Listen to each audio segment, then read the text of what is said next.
제2장.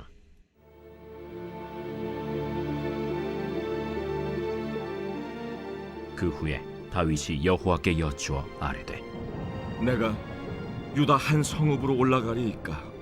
올라가라. 어디로 가리이까? 헤브론으로 갈지니라.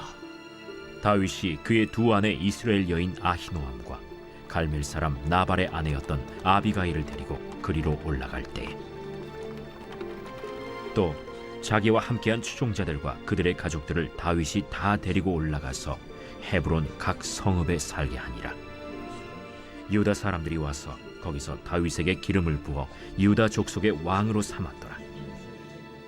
어떤 사람이 다윗에게 말하여 이르되, 사울을 장사한 사람은 길앗 야베스 사람들이니이다. 다윗이 길르앗 야베스 사람들에게 전령들을 보내 그들에게 이르되, 너희가 너희 주 사울에게 이처럼 은혜를 베풀어 그를 장사하였으니 여호와께 복을 받을지어다. 너희가 이 일을 하였으니 이제 여호와께서 은혜와 진리로 너희에게 베푸시기를 원하고 나도 이 선한 일을 너희에게 갚으리니 이제 너희는 손을 강하게 하고 담대히 할지어다. 너희 주 사울이 죽었고 또 유다 족속이 내게 기름을 부어 그들의 왕으로 삼았음이니라. 사울의 군사령관 넬의 아들 아브넬이 이미 사울의 아들 이스보셋을 데리고 마하나임으로 건너가 길르앗과 아술과 이스라엘과 에브라임과 베냐민과 온 이스라엘의 왕으로 삼았더라. 사울의 아들 이스보셋이 이스라엘 왕이 될 때 나이가 40세이며 2해 동안 왕위에 있으니라. 유다 족속은 다윗을 따르니 다윗이 헤브론에서 유다 족속의 왕이 된 날수는 7년 6개월이더라. 사울이 죽은 마당에 다윗이 나아갈 길은 자명했습니다.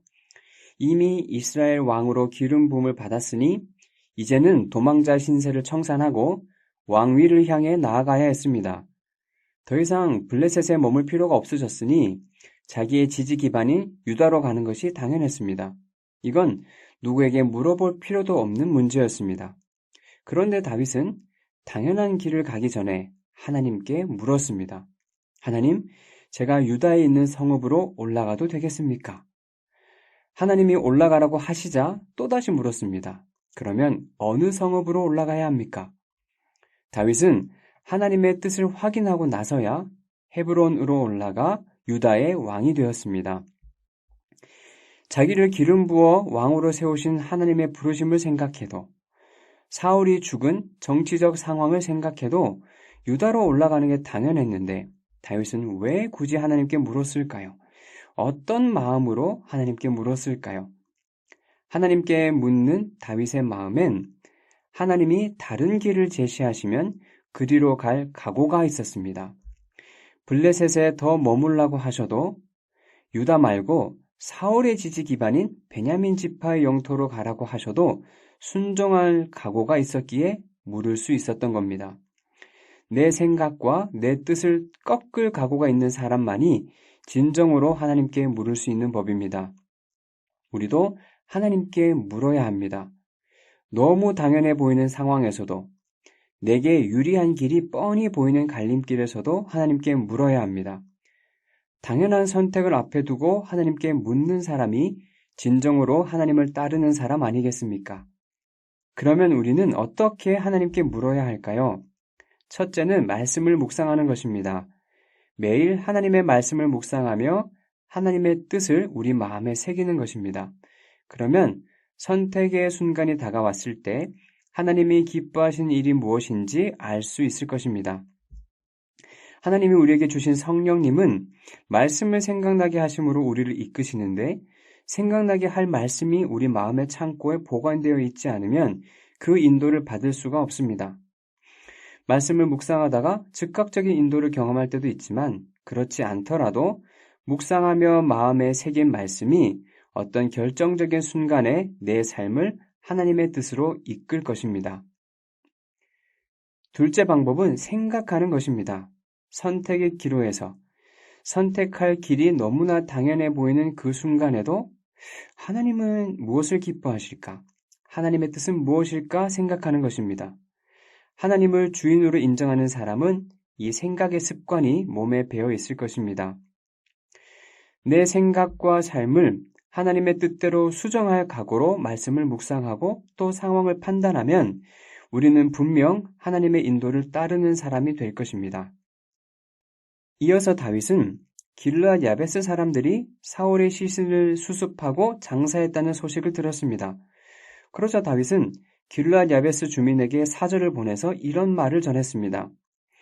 여러분이 사울 왕의 장례를 잘 치러 주었으니 하나님이 여러분에게 복 주시기를 바랍니다. 나 또한 여러분을 잘 대접하겠습니다. 비록 사울 왕이 세상을 떠났으나 너무 낙심하지 마십시오. 유다 사람이 내게 기름을 부어 나를 왕으로 삼았습니다. 다윗은 왜 길르앗 야베스 사람들에게 이런 메시지를 보냈을까요? 다윗은 정치적 반대자들을 숙청함으로 자기의 정치적인 입지를 다지길 원하지 않았습니다. 반대자들까지 포용하며 이스라엘을 통합하길 바랐습니다. 만약 다윗이 이런 전가를 보내지 않았다면 사울을 장사한 길르앗 야베스 사람들은 새롭게 유다의 왕이 된 다윗이 사울을 편든 자기들을 미워하여 보복할지도 모른다는 그 불안을 떨칠 수 없었을 것입니다. 그래서 다윗은 서둘러 전가를 보내 그들의 신의를 칭찬하며 그들을 안심시켰고 이제 자기를 지지해 달라고 요청했습니다. 다윗은 공동체의 통합을 위해 섬세하게 살피는 사람이었고 오해를 풀기 위해 자기 진심을 전하며 부지런히 노력하는 사람이었습니다. 혹시 내게도 오해 때문에 관계가 멀어진 지체가 있으면 멀어진 관계를 방치하지 말고 다가가서 사실을 밝히고 진심을 전하며 다시 연합할 수 있기를 바랍니다.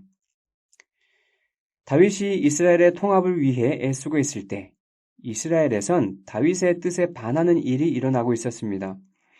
사울의 군사령관이었던 아브넬이 사울의 아들 이스보셋을 이스라엘의 왕으로 세웠습니다. 이제 이스라엘에 두 왕국이 세워진 것입니다. 다윗이 이스라엘을 통합하기가 더 어려워졌습니다. 다윗이 유다의 왕이 되고 나서 온 이스라엘의 왕이 되기까지 7년 6개월이나 걸린 이유가 그것이었습니다. 이처럼 하나님의 뜻이 확실하고 하나님이 이끄시는 일이라 해도 그 일을 성취하려다 보면 난관을 만나기도 하고 오래 지연되기도 합니다.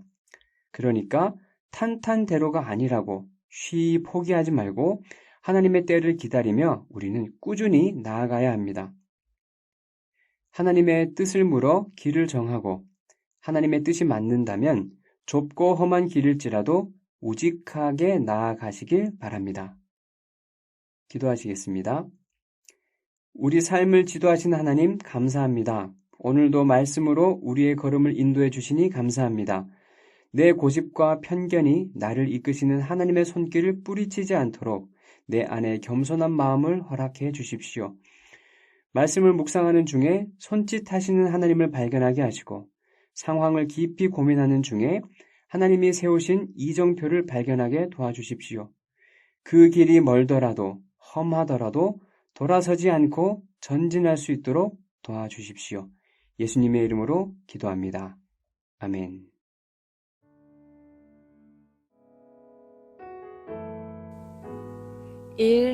오심 기도. 하루 5번 마음을 다해 드리는 기도. 나는 죽었습니다. 제가 주인이 아니고 예수님이 저의 주인이십니다. 예수님은 십자가에서 죽으시고 부활하셨습니다. 부활하신 예수님을 가슴으로 만나서 따라가며 간증합니다. 사랑하는 가족과 함께 영광스러운 승리를 노래합니다.